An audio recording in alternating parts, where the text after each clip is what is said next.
Hello, hello, hello! Kumusta? Maligayang pagbabalik sa aking channel. My name is Ovela and today I will be reacting to a video called Why the Philippines Has So Much Foreign Reserves. And by reserves, I'm assuming they mean funds, money, moolah, right?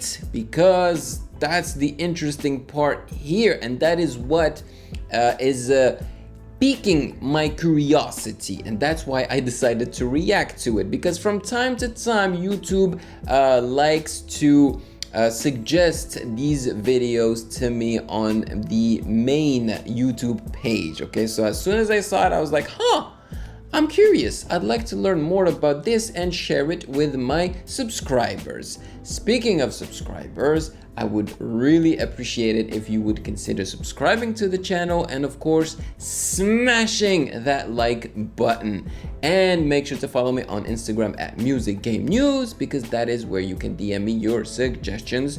And I think you are understanding that this has nothing to do with music, because that is the main topic of this channel, but from time to time we like to switch it up a little bit. All right, without further ado, let's jump right into it.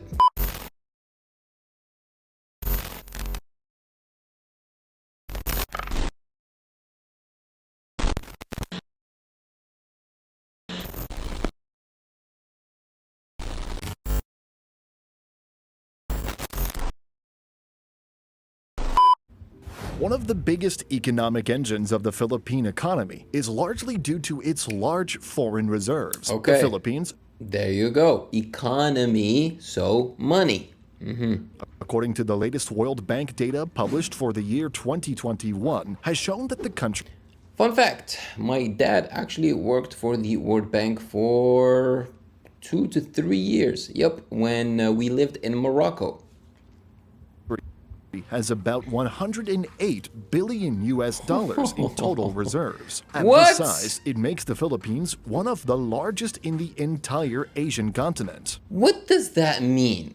Like seriously, what does that mean? They have 108 billion American dollars in total reserves.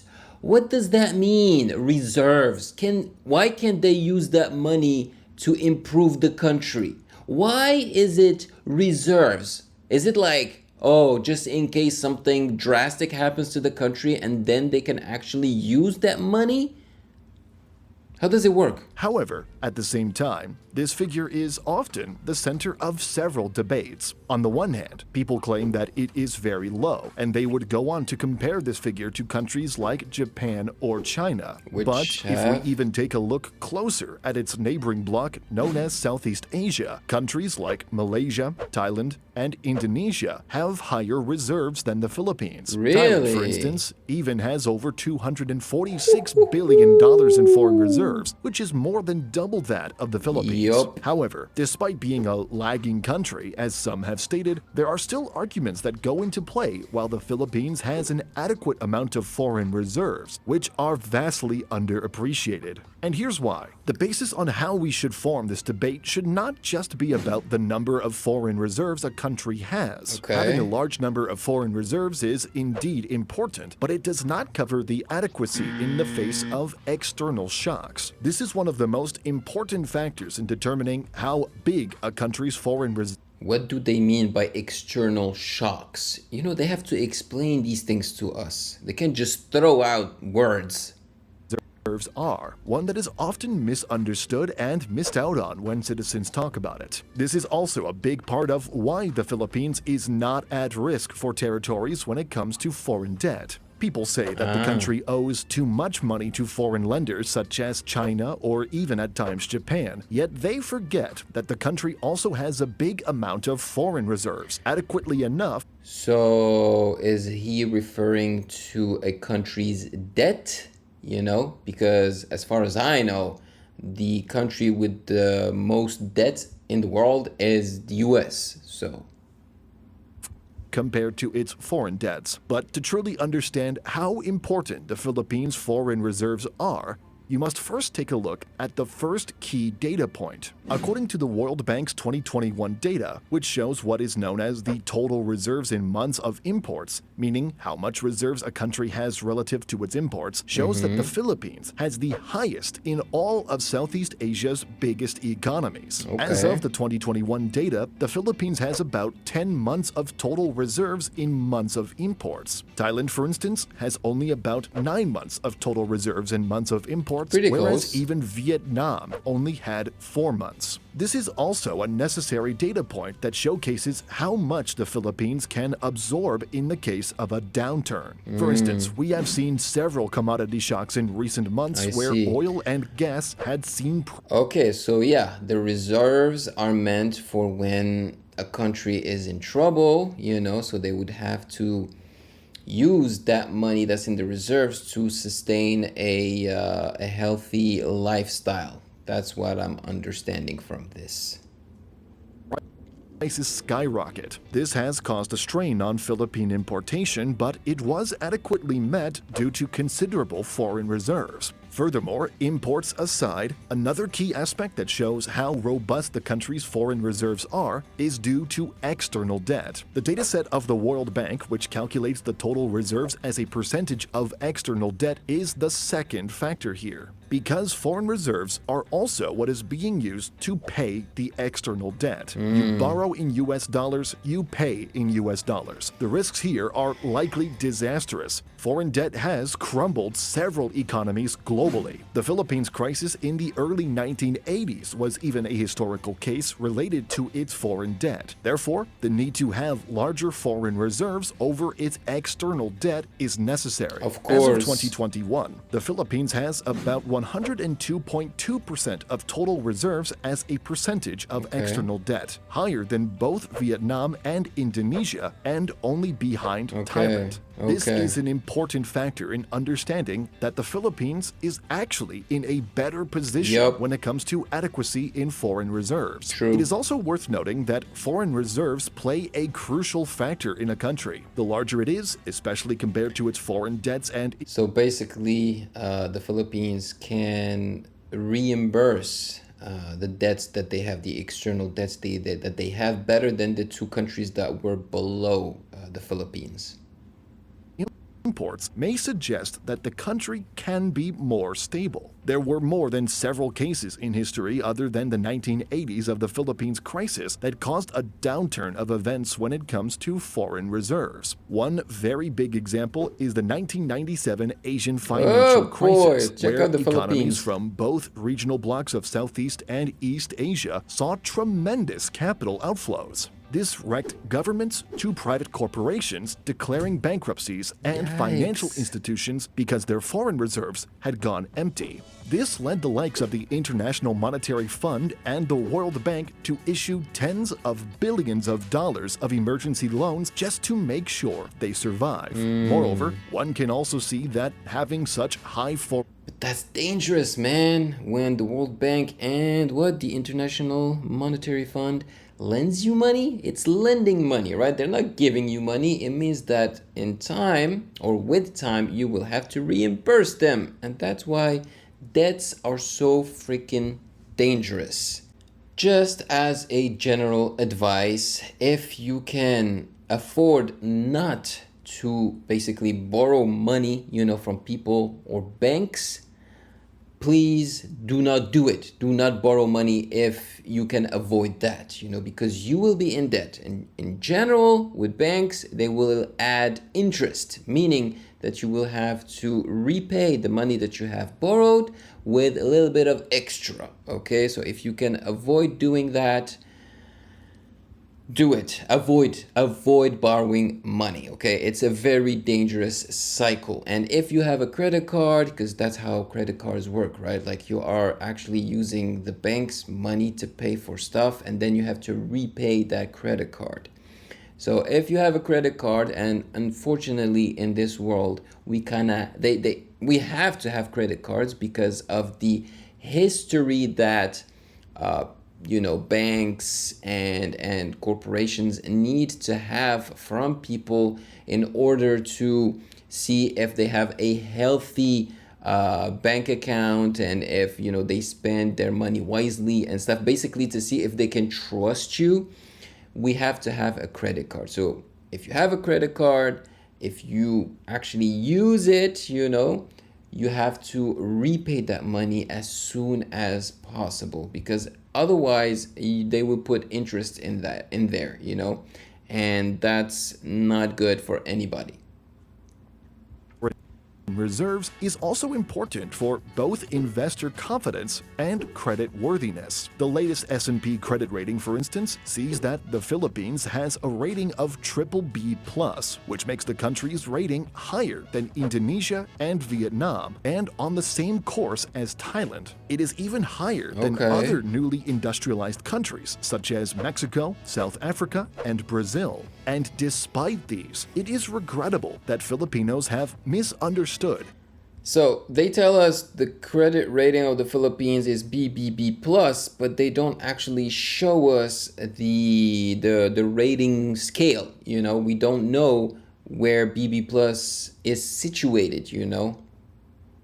They just compare with other countries. How big the Philippines' foreign reserves are. A big misconception related to the country's foreign reserves is about the Philippine trade industry. Many people know that it is a disaster. The Philippines imports more than it exports. For context, in 2022, the Philippines had a trade deficit of more than $50 billion. This suggests that the Philippines... Yeah, that's bad. That's bad. It has to be the opposite. The export needs to be higher than the import, because if the import is higher than the export, it means that the Philippines needs more than actually gives/sells, so that's a problem.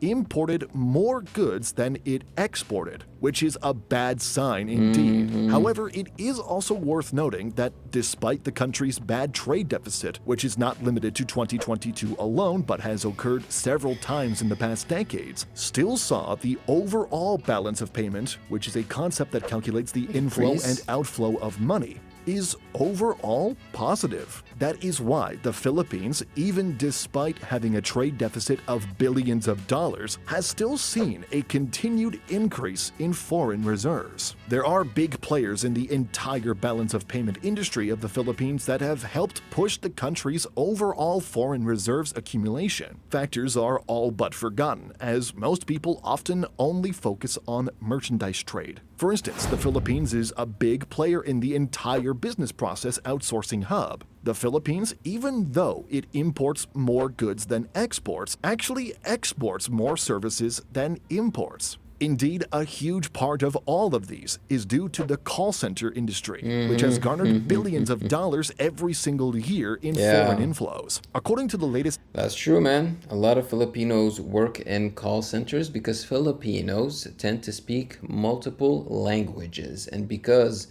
English is their first language, I believe, or second, and English is the international language, countries need Filipinos to work at call centers. And I know a lot of Filipinos that work at call centers. Data published by the Central Bank of the Philippines, in the first 9 months of 2022, the service surplus recorded about $10 billion. Not enough to, of course, cover the big deficit in merchandise trade, but it is a big factor on top of another big factor. The other factor in helping the balance of payment is through the recipients of overseas Filipino remittances, which as of 2021 are estimated to be $36.1 billion.